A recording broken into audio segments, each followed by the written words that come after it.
몇 년 전에 장안에 화제가 된 그런 영화 가운데 300이라고 하는 그런 영화가 있었습니다. 이 영화는요, 실제의 그 역사를 바탕으로 만든 영화인데, 고대 페르시아와 그리스 연합군의 전쟁이었던 모필레 전투를 배경으로 한 영화가 이 300이라고 하는 영화였습니다.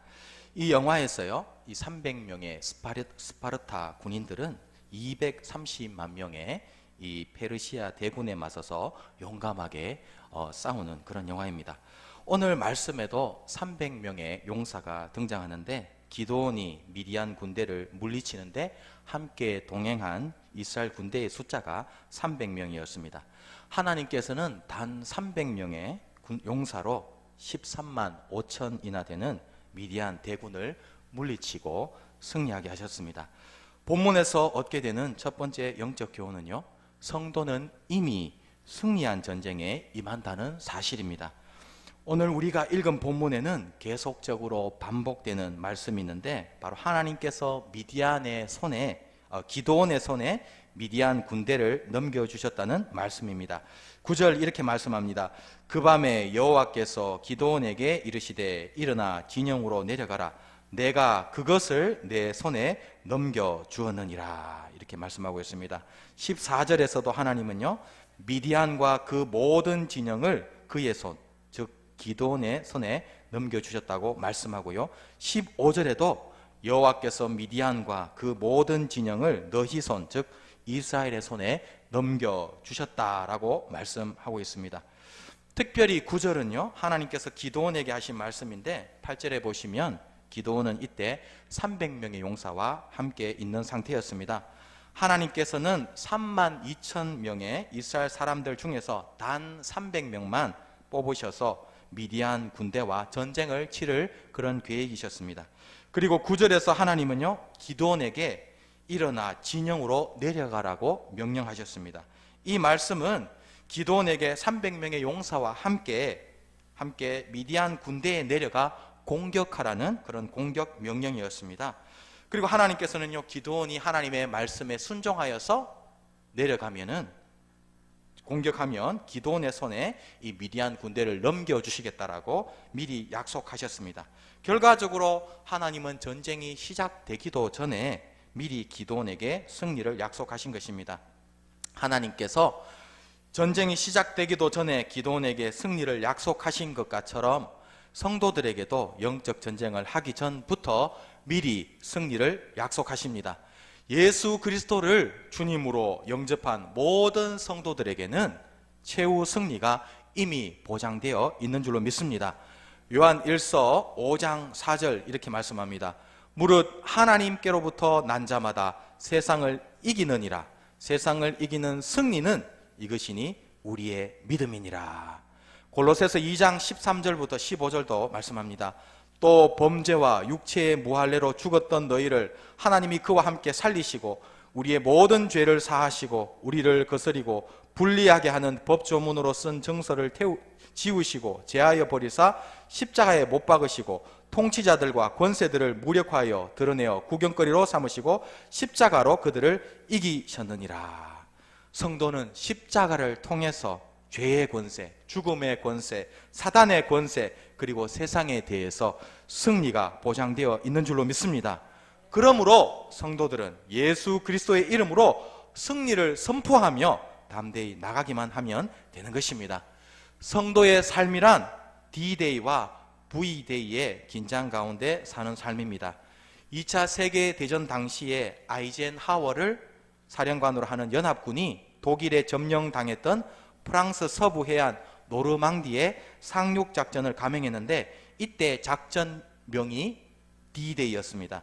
1944년 6월 6일 연합군은 안기가 짙어서 상륙이 어려울 것이라는 예상을 깨고 마침내 이 노르망디 해변을 점령했습니다. 연합군 100만 명이 이 노르망디 해변에 상륙해서 전쟁의 전세가 완전히 역전이 되었습니다. 그러나 이 지상 최대의 전쟁 작전이었던 노르망디 상륙 작전, 이 D-Day가요, 승리의 날 V-Day는 아니었습니다. 그 후로도 전쟁은 계속되었고요. 지역적으로 차이가 있지만 이 독일은 그 다음 해인 1945년 6월에 그리고 일본은 1945년 8월 14일에 패전을 선언하는 등 V-Day까지는 1년이라는 시간이 더 걸렸습니다. 즉 D-Day부터 V-Day까지는 1년간의 전투가 이어졌던 것입니다. 성도의 삶이란 바로 이처럼 D-Day와 V-Day의 긴장 가운데 사는 삶입니다. 예수 그리스도의 십자가 사건이 바로 영적인 D-Day입니다. 따라서 성도에게는요, 승리의 날, 빅토리 데이, B-Day는 반드시 오게 되는 것입니다. 그러므로 우리는 이미 지금 승리한 싸움을 싸우고 있는 것입니다. 2007년 12월에 연합뉴스에 재미있는 기사가 하나 실렸는데요. 그 기사 제목이 뭐냐면 대머리 복서, 가발이 벗겨져서 인생이 역전되었다라는 그런 기사가 실렸습니다. 이 사람은요, 20대에 머리카락이 다 빠져가지고 가발을 쓰게 되었는데 일본인 고구찌라고 하는 그런 사람입니다. 이 사람은요, 직장에 다니는 틈틈이 링에 올라가서 복싱 챔피언의 꿈을 키워가고 있었습니다. 그런 그의 인생에 일대 전환점을 맞이한 사건이 있었는데요. 2005년 12월 13일이 그날이었습니다. 같은 체육관 소속의 선배가 은퇴 경기를 하게 되었는데 이 고구찌가 오픈 매치에 나갔는데 복싱을 하다가 자기 도중에 가발이 그냥 확 벗겨져 버렸습니다. 이 모습이 TV를 통해서 전국에 생중계가 된 것입니다. 창피를 당했고요. 또 이 권투 경기 규정 위반이라는 그런 지적을 받았습니다. 이 권투 경기는 슈즈, 신발하고 이 트렁크, 그죠? 그리고 낭심 보호 대회에는 절대 착용해서는 안 되는데 이 가발을 썼으니까 이제 경기 규칙 위반이라는 그런 지적을 받았습니다.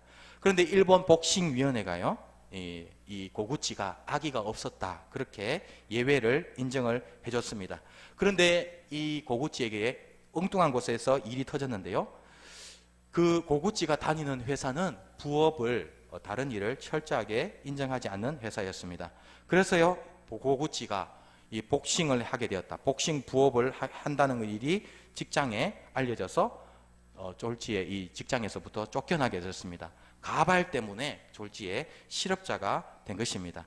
하지만 인생은 세옹지마라고 하지 않습니까? 고구찌 이제 안 좋은 일이 생겼지만 이 일을 통해서 고구찌에게 아주 좋은 일들이 많이 생겼다고 합니다. 이런 이 가발이 벗겨지는 일이요, 화제가 되면서 가발 회사 또 발모제 회사에서 고구찌에게 광고 출연 문의가 쇄도를 했다고 합니다. 그 덕에 고구찌는요, 직장 걱정 없이, 돈 걱정 없이 복싱에만 매진하게 되었고, 그 이후에 계속해서 이겨서 일본에서 일본 랭킹 12위까지 올랐다고 합니다. 행운은, 고구찌의 행운은 여기서 끝나지 않았습니다. 광고 출연을 위해서 이 발모제를 머리에 발랐는데요, 그 발모제가 효과가 있어서 머리카락이 나기 시작했습니다. 유명 스타가 되었고요, 돈을 잘 벌게 되니까 머리카락까지 나니까 이 지방 미인 대회 출신의 애인이 또 고구찌에게 생겼다고 합니다. 그리고 머리카락이 수북하게 자란 고구찌는요, 그때부터 이 레게 스타일 가발을 쓰고 링에 올랐는데요. 그때 어떤 일이 또 있었냐면, 행운이 따랐냐면요, 발모제 회사 사장이 고구찌 덕분에 우리 회사 매출이 늘었다고 고구찌에게 아파트를 선물로 주겠다고 약속을 했다고 합니다. 여러분, 이 얘기 들으면서 어떤 생각이 드십니까? 우리 인생은요, 우리 인생에 여러 가지 일들이 많이 생긴다는 것입니다. 순풍에 돛단다고 해서 우리가 좋아할 것도 아니고, 좀 어렵다고 해서 좌절할 것도 아니라는 사실입니다. 하나님을 모르는 사람들은 한치 앞도 모르는 인생을 살기 때문에 이렇게 저렇게 살아가지만, 우리는요, 하나님 믿는 우리는 하나님 앞에서 보장된 인생을 사는 하나님의 자녀들인 것입니다. 우리 인생에서 일어나는 모든 일들은 하나님의 계획 가운데 이루어지지 않은 것이 하나도 없는 것입니다. 어떤 일이 일어나도요, 죽을 일이든 살 일이든 하나님이 허락하셨기 때문에 우리 인생 가운데 일어나고 있는 것입니다. 그리고 우리 그리스도인들에게는요, 삶 가운데 여러 가지 시련은 있을 수 있지만 실패는 절대로 없다는 사실입니다. 그리스도 안에서 이미 우리는 승리하였기 때문에 어떤 일이 있어도 담대하게 살아갈 수 있는 우리 모두가 될 수 있기를 주님의 이름으로 축복합니다.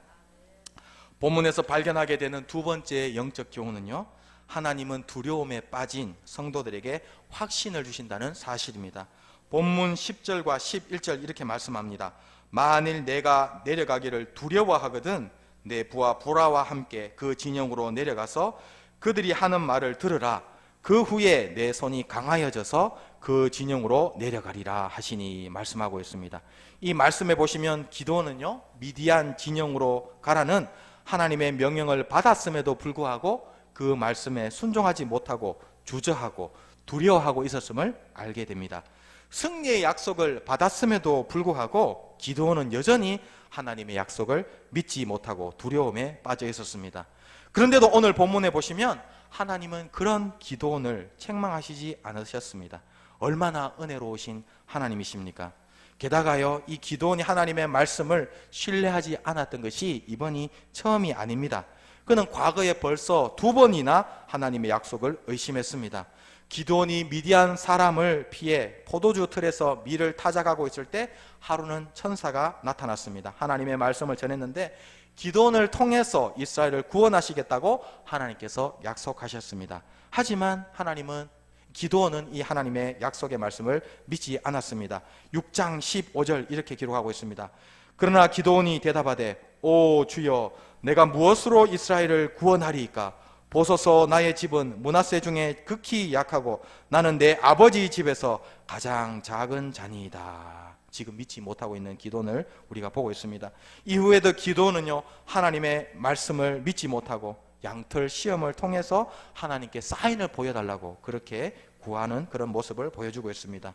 오늘 본문 11절에서도 그런 기도원의 모습을 우리는 발견하게 됩니다. 11절 이렇게 말씀합니다.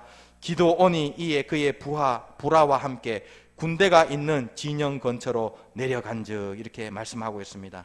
기도원은요, 그의 부하 부라와 함께 미디안 진영으로 내려갔습니다. 그런데 이 구절에 나오는 근처라고 하는 말은요, 원어로 보면은 가장자리라는 그런 뜻입니다. 즉 진영의 중심으로 들어간 것이 아니라 가장자리, 진영의 제일 외곽으로 갔다는 말입니다. 기도원은요, 두려움에 빠진 나머지 진영의 중심부로는 들어가지도 못하고 가장자리만 맴돌고 있었던 것입니다. 그런데도 하나님은 이처럼 의심하고 주저하며 두려움에 빠져있는 기도원을 책망하지 않고 또 다른 사인을 보여주셨습니다. 때로 우리도 기도원처럼 행동하지 않습니까? 하나님의 말씀을 온전히 믿지 못하고 의심하고 주저하는 모습이 우리 가운데도 있지 않습니까? 그런데도요, 은혜로우신 하나님은 기도원을 책망하시기는커녕 오히려 또 다른 사인을 주셨습니다.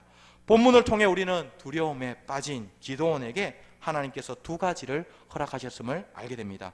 첫 번째로 하나님은 기도원에게 부하, 부라를 붙여주셨습니다. 여기 부하라는 말은요, 무기 든 자를 가리킵니다.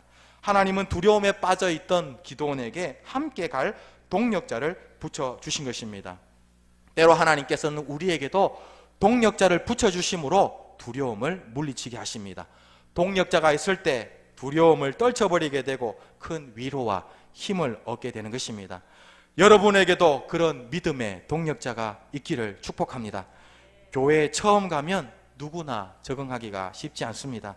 그런데 그때 누군가 친구가 되어주고 믿음의 동력자가 되어주면 신앙생활이 한결 쉬워지게 됩니다. 저도 오래전에 교회에 처음 갔을 때 적응하기가 쉽지 않았습니다. 그런데 그때 교회 안에서 저와 처지가 비슷한 형제를 만나게 되었고 그 형제 때문에 교회에 적응하는데 큰 힘이 되었습니다. 우리 용현동 교회도 서로에게 귀한 믿음의 동력자가 되기를 축복합니다. 특별히 교회의 새로운 새가족들에게 기도원의 동력자 부라와 같은 존재가 되어서 그들을 따뜻하게 맞이해 줄 수 있기를 원합니다. 두 번째로 두려움에 빠진 기도원을 위해서 하나님은 오묘한 사인을 예비해 주셨습니다. 하나님은 얼마나 놀라운 분인지 의심하고 두려워하는 기도원을 위해서 오묘한 일을 준비해 주셨습니다. 기도원과 부라가요, 밤에 몰래 적진에 들어갔는데 거기서 경계를 서고 있는 미디안 군인 두 명이 하는 이야기를 엿듣게 됩니다. 한 명이 그가 지난밤에 꾼 꿈을 친구에게 얘기하는데요, 꿈에 보리떡 한 덩어리가 굴러 들어와서 미디안 진영에 굴러 들어와서 한 장막을 치게 되니까 장막이 무너지는 꿈을 꾸게 되었다라고 말합니다. 이 꿈 이야기를 들은 옆에 있던 동료가요, 그 꿈을 해석해 주는데 보리떡은 기드온의 칼이고 하나님께서 기드온을 통해서 미디안 군대를 무찌르게 될 것이라고 해석을 해줍니다.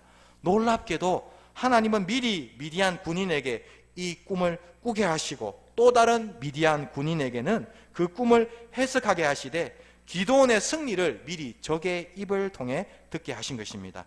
자신이 승리하게 될 것을 아군의 입이 아니라 적군의 입을 통해 듣게 하실 뿐만 아니라요, 기드온이 그곳에 간 그 순간에 맞춰서 하나님은 이 두 사람이 대화를 나누게 하신 것입니다. 참으로 기막힌 타이밍이 아닙니까? 이처럼 하나님은요, 두려움에 빠져있던 기드온에게 확신을 주시기 위해서 분명한 사인을 보여주셨습니다. 기드온 협회라는 그런 단체가 있습니다. 전 세계의 호텔, 병원, 군부대, 학교, 교도소 등에 무료로 성경을 배부하는 단체인데 이 단체가 시작된 것이 정말 우연한 만남 때문에 시작됐다고 합니다. 존 니콜슨이라고 하는 사람이 여행 중에 한 호텔을 찾았는데요, 호텔에 방이 하나도 없었습니다. 어쩔 수 없이 종업원의 제안으로 사무엘 힐이라는 사람과 호텔에서 한 방에 묵게 되었습니다. 그런데 공교롭게도요, 이 두 사람은 다 독실한 크리스찬이었습니다. 그리고 잠자기 전에 독실한 크리스찬이어서 잠자기 전에 성경을 읽고 기도하는 것이 습관이 된 사람들이었습니다. 그래서 이 두 사람이 함께 말씀을 읽고 기도하는 중에 우리가 함께 주님의 일을, 주의 일을 하자, 그렇게 그들이 마음을 먹게 되었다고 합니다. 이 두 사람의 제안으로요, 1899년 7월 1일 미국의 위스콘신주 제인스빌이라는 곳에서 첫 모임을 갖게 되었습니다. 모임 중에 이 모임의 이름을 무엇으로 할지를 의논을 하다가 그들이 특별 기도를 하게 되었는데요, 그때 한 사람이 성령의 영감을 받아서 우리의 모임의 이름을 기도원이라 하자, 그렇게 제안했고요, 사사기 6장 7장을 읽고 이후에 그들의 모임 이름을 기도원 협회로 정하게 되었다고 합니다.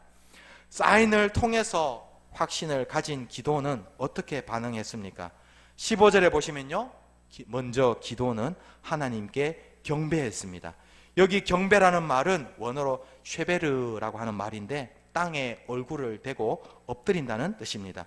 기도원은 자신에게 이처럼 신기한 일들을 보여주신 하나님께 엎드려 경배했습니다. 하나님이 여러분의 삶에 어떤 은혜를 베풀어 주실 때 감사하며 예배하며 경배하기를 잊지 마시기 바랍니다. 두 번째로 기도원은 지체하지 않고 즉시 공격을 감행했습니다. 브렌트 목사님이라고 하는 분이 계십니다. 이분은 루마니아의 공산 정권 아래에서 복음을 전가하다가 공산 정권에게 붙잡혀서 옥고를 치른 분입니다. 옥에 갇혔으니까요, 얼마나 두려웠겠습니까? 그런데 이 목사님은요, 그 두려움을 극복하기 위해서 날마다 열심히 기도하고 감옥 속에서 성경을 읽었습니다. 그런데 성경 말씀을 읽다가 두려워하지 말라 하신 말씀에 큰 은혜를 받았습니다. 그런 말씀을 이제 성경을 통해서 찾아봤는데요, 놀랍게도 성경 안에 두려워 말라라는 하나님의 말씀이 무려 365번이나 기록된 것을 발견하게 됩니다. 하나님은요, 우리가 연약한 걸 아시고 두려워하는 것을 아시고 하나님의 말씀을 통하여 1년 360일 동안 매일매일 두려워하지 말라라는 말씀으로 우리를 지금도 격려하고 계시는 것입니다. 오늘도 우리 인생의 여정에는 이런저런 굴곡이 있습니다. 그래서 우리는 때로 불안하고요, 어떻게 해야 하나 두렵기도 하는 그런 인생을 살아갑니다. 그러나 하나님은 이런 우리들에게 두려워하지 말라, 내가 너와 함께함이니라, 내가 참으로 너를 도와주리라 말씀하시는 것입니다. 어떤 인생의 두려움을 만나도 어려움을 만나도 두려워 말라고 말씀하시는 하나님의 음성을 의지하고 힘차게 나아갈 수 있기를 주님의 이름으로 축복합니다. 본문에서 발견하게 되는 세 번째 영적 교훈은 아무리 미약한 존재라도 하나님이 함께 하시면 놀라운 능력을, 놀라운 승리를 경험하게 된다는 사실입니다. 본문 13절에 보시면 미디안 군인이 꾼 꿈에서 보리떡이 미디안 진영의 장막을 쓰러뜨렸음을 알게 됩니다. 이스라엘에서 보리떡은요, 가난한 사람들의 양식이었습니다. 우리가 잘 아는 오병이어 사건에서 한 소년이 예수님께 바친 5개의 떡이 바로 보리떡이었습니다. 이 소년은 가난한 집 출신이라서 값싼 보리떡을 자신의 점심으로 싸온 것입니다. 이 보리떡은요, 이스라엘 민족을 상징합니다. 사사기 전체를 통해서 이스라엘 민족은 주변 민족들에게 압제를 당하며 멸시를 당했습니다. 마치 보리떡처럼 보잘것없고 약한 민족이 바로 이스라엘 민족이었습니다. 그리고 이 보리떡은요, 또한 기드온을 상징합니다. 사사기 6장 15절을 보시면 기드온은 자신의 가문이 므낫세 지파 중에서도 극히 약한 가문이고 자신은 자신의 아버지 집에서 가장 작은 자라고 고백하고 있습니다. 그런데 이처럼 약하고 작은 자, 두려움에 사로잡힌 기드온도 하나님께서 함께 하실 때 놀라운 승리를 경험한 것입니다. 보리떡 한 덩어리가 어떻게 텐트를 무너뜨릴 수 있겠습니까? 불가능한 일이죠. 그런데 하나님이 함께 하시니까 그런 놀라운 기적이 일어나게 된 것입니다. 미디안 족속은요, 이스라엘 족속과 다르게 유목민이었습니다. 이스라엘은 팔레스타인 땅에 정착해서 농사를 짓는 민족이었지만 미디안 족속은 한 곳에 정착하는 것이 아니라 떠돌아다니면서 양을 치는 유목민이었습니다. 그리고 그들은 바이킹족처럼 다른 민족을 침략해서 약탈하는 것이 그들의 삶이었습니다. 그래서 이 미디안 족속에게 있어서 텐트는 매우 중요한 물건이었습니다. 집을 짓고 사는 민족이 아니라 마치 몽고 사람들처럼 텐트를 치고 사는 사람들이었기 때문에 그들의 텐트는요, 어떤 비바람에도 잘 견디도록 매우 튼튼하게 만들어졌습니다. 그런데 그렇게 크고 강하고 훌륭한 미디안의 텐트가 보리떡 한 덩어리에 무너진 것입니다. 그것도 13절에 보니까 이 장막이 위쪽으로 엎어졌다라고 말씀하고 있습니다. 이 말은요, 텐트의 바닥이 위로 향하도록 그렇게 텐트가 완전히 뒤집어졌다는 그런 뜻입니다. 그리고 13절에 보시면 곧이어 그 텐트가 쓰러졌다라고 말하는데요, 이 쓰러졌다는 말도 텐트가 그냥 무너졌다 이런 뜻이 아니라 완전하게 텐트가 파괴되었다, 전멸되었다는 그런 뜻입니다. 이처럼 아무리 미약하고 약한 성도라 할지라도 하나님께서 함께 하실 때 놀라운 일을 하게 될 줄로 믿습니다. 오늘 우리의 삶 가운데도 이런 은혜가 있기를 축복합니다. 내가 아무리 미약하고 연약하다 할지라도 하나님께서 나와 함께 하시면 어떤 어려움도 고난도 문제도 능히 이기게 될 줄로 믿습니다. 여러분의 삶에 불가능해 보이는 일이 있습니까? 하나님이 함께 하시면 그 불가능을 가능으로 바꾸게 될 줄로 믿습니다. 승리하게 될 줄로 믿습니다. 지금 우리 사회는요, 성공과 좋은 일자리를 위해서 스펙 쌓기에 열중하고 있는데 고등학교만 졸업하고도 성공 신화를 이룬 사람이 있습니다. 이 사람은요, 미국의 롱거버그사라고 하는 고급 바구니를 만드는 회사의 창업자인 데이브 롱거버그라고 하는 사람입니다. 이 회사는요, 2000년을 기준으로 바구니 만드는 기술자 3000명을 포함해서 전체 직원이요 8700명이고 7만 명의 세일즈맨이 있는 회사입니다. 또 이 바구니 고정 수집가와 고객이 무려 수백만 명에 이르는 그런 회사라고 합니다. 미국 내에서 가장 큰 바구니 생산 회사가 이 롱거버그 회사입니다. 그런데 이 창업자 롱거버그는요, 학교에서 조롱을 당하는 그런 열등 학생이었다고 합니다. 이 롱거버그는요, 선천적으로 간질이 있었고요, 또 글씨를 제대로 읽지 못하는 난독증 환자였고 말도 더듬었다고 합니다. 그래서 그는 고등학교 졸업하는데 7년이나 걸릴 정도로 열등생이었다고 합니다. 그는요, 미국의 오하이오 시골 마을 출신인데 그 마을 사람들이 이 롱거버그는 우리 마을에서 가장 성공할 가능성이 없는 아이다라고 그렇게 놀렸다고 합니다. 그러나 롱거버그는요, 실망하지 않고 내가 무엇을 잘하는가, 그런 생각을 했다고 합니다. 사람이 모든 것을 다 잘할 수는 없는 거야. 내가 다른 아이들보다 잘하는 것이 있는데 나는 눈을 더 잘 치우고 잔디를 더 멋지게 다른 아이들보다 더 잘 손질하는 그런 재주가 있어. 그리고 나는 무엇보다도 바구니를 만드는데 나를 따라올 사람은 아무도 없어. 그렇게 자신감을 가졌다고 합니다. 고등학교를 졸업하고 그는요 취직을 했는데 사회에 첫 발을 내디는데 생필품 영업회사로 첫 발을 내디려고 했는데요, 그렇게 성공적인 삶을 살지 못했다고 합니다. 시작부터 절망의 연속이었다고 합니다. 하지만 그는요 자신의 처지를 비관하지 않고 성실함과 신뢰를 밑바탕으로 최선을 다하는 삶을 살았다고 합니다.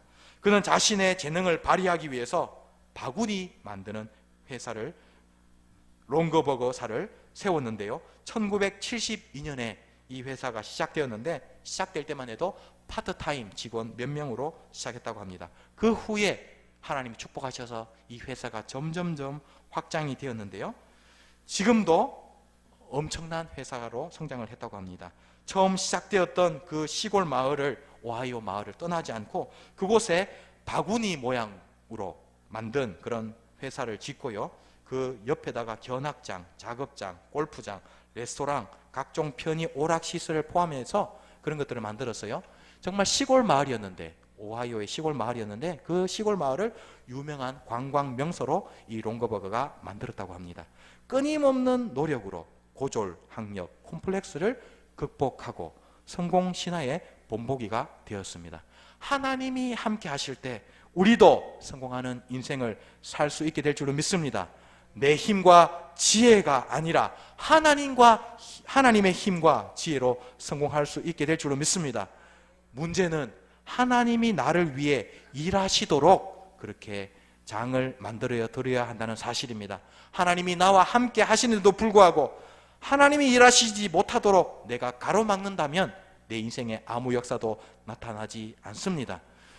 우리의 삶을 주님의 손에 올려드림으로 말미암아, 우리가 하는 모든 일을 주님의 손에 올려드림으로 말미암아 하나님께서 내 인생 가운데 놀라운 일을 행하시고 주님을 위해 크게 쓰임받는 우리 모두가 되기를 축복합니다. 본문에서 발견하게 되는 마지막 영적 교훈은 하나님이 함께 하셔도 나는 내 자리에서 최선을 다해야 한다는 사실입니다. 본문 16절에서 20절까지는 적진에서 돌아온 기드온이 어떻게 행동했는가를 설명하고 있습니다. 기드온은요 적진에서 미디안 병사들의 대화를 통해서 하나님께서 자신에게 이미 승리를 주셨음을 확신하게 됩니다. 그럼에도 불구하고 기드온은 아무 준비 없이 그냥 미디안 진영으로 돌격한 것이 아니라 철저하게 전략을 세우고 준비했습니다.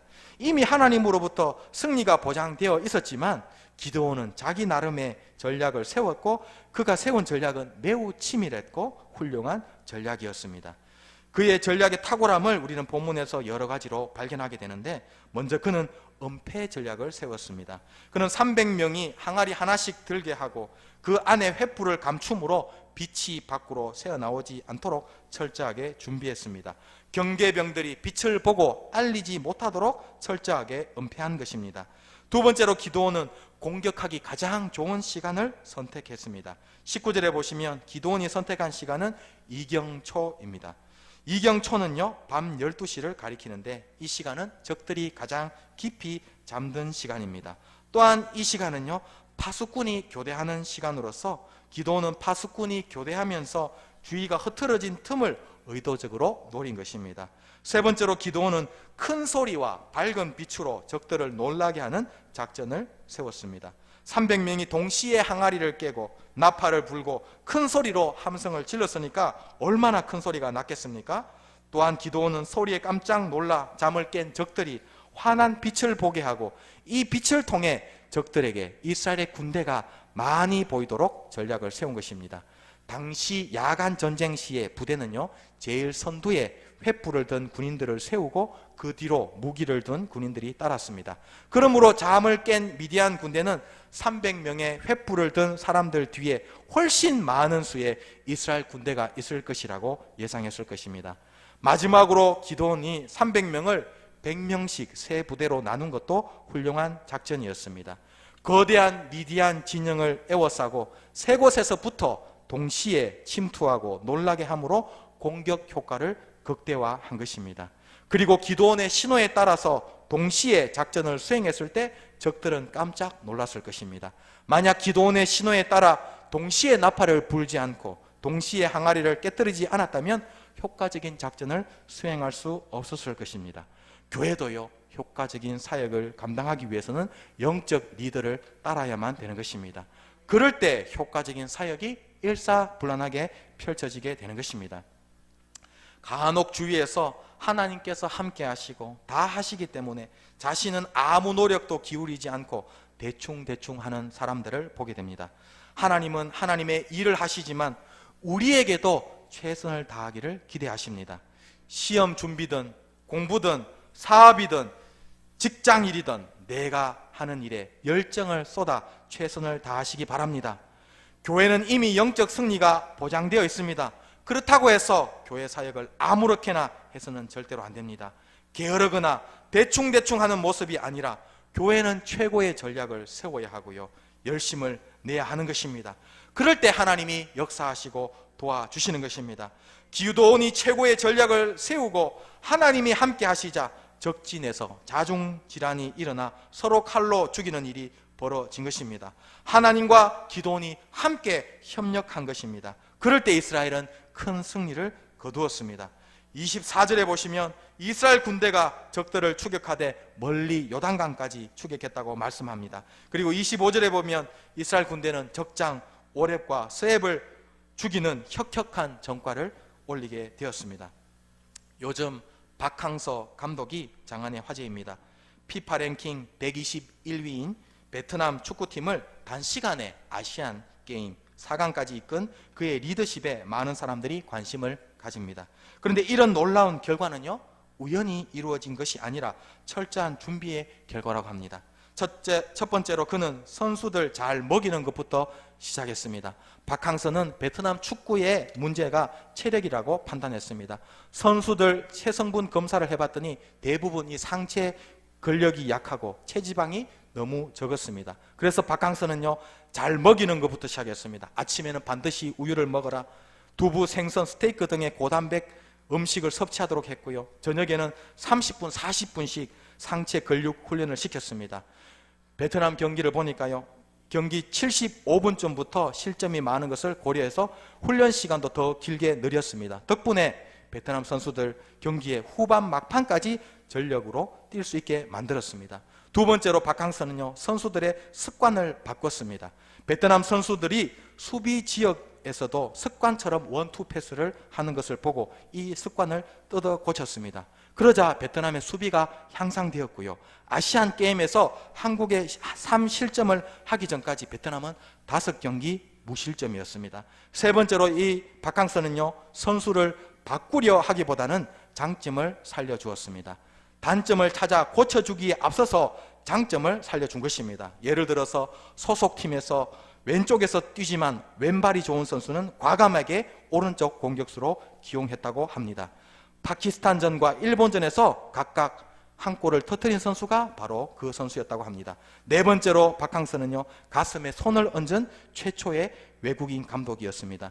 이제까지 외국인 감독이 베트남 국가가 나올 때 가슴에 손을 얹는 경우는 단 한 번도 없었는데 박항서는 시합 때마다 베트남 국가가 연주되면 가슴에 손을 얹었다고 합니다. 이것은 베트남에 대한 예의였고요, 선수들과 한 팀이 되기 위한 노력이었습니다. 결과적으로 팀이 하나가 되었고 좋은 결과를 얻을 수 있었습니다. 세계 최고의 석학 아인슈타인은요, 7살 때 겨우 글을 깨우치기 시작한 늦둥이였다고 합니다. 이 악성 베토벤은요, 음악 교사로부터 음악에 전혀 소질 없는 아이다라고 하는 그런 평가를 받았다고 합니다. 발명왕인 토머스 에디슨은요, 담임 선생님이 교사 생활 12년에 이처럼 멍청한 아이는 처음이다, 그렇게 말을 했다고 합니다. 월터 디즈니는요, 한때 신문 기자로 재직했는데 편집국장이 그를 향해서 자네는 아이디어도 없고 글재도도 없으니까 빨리 사표를 써라, 그렇게 말을 했다고 합니다. 영국인들로부터 가장 존경받는 인물인 윈스턴 처칠은요, 6학년을 2번 다니는 학습 지진아였다고 합니다. 세계적인 기업가 월우드는요, 점원 노릇을 하던 20대 초반에 가게 주인으로부터 사업에 소질이 없는 무능력자라는 그런 핀잔을 들었다고 합니다. 그런데 이 사람들은요, 최악의 그런 환경을 극복하고 자신의 분야에서 혁혁한 업적을 남겼습니다. 이들에게는 한 가지 공통점이 있는데 그 공통점이 뭐냐면 바로 열정과 끈기였다는 것입니다. 주위의 혹평을 오히려 자극제 삼아서 더 열심으로 열정으로 끈기 있게 노력했을 때 그들은 마침내 자기 분야에서 성공하는 사람들이 된 것입니다. 우리 모두도 기도원처럼 내가 맡은 일에 열정을 가지고 일할 수 있기를 축복합니다. 그리해서 내가 하는 일을 통해서 하나님께 영광을 올려드리고 많은 사람들을 주님께로 인도하는 하나님의 사람들이 되시기를 주님의 이름으로 축복합니다.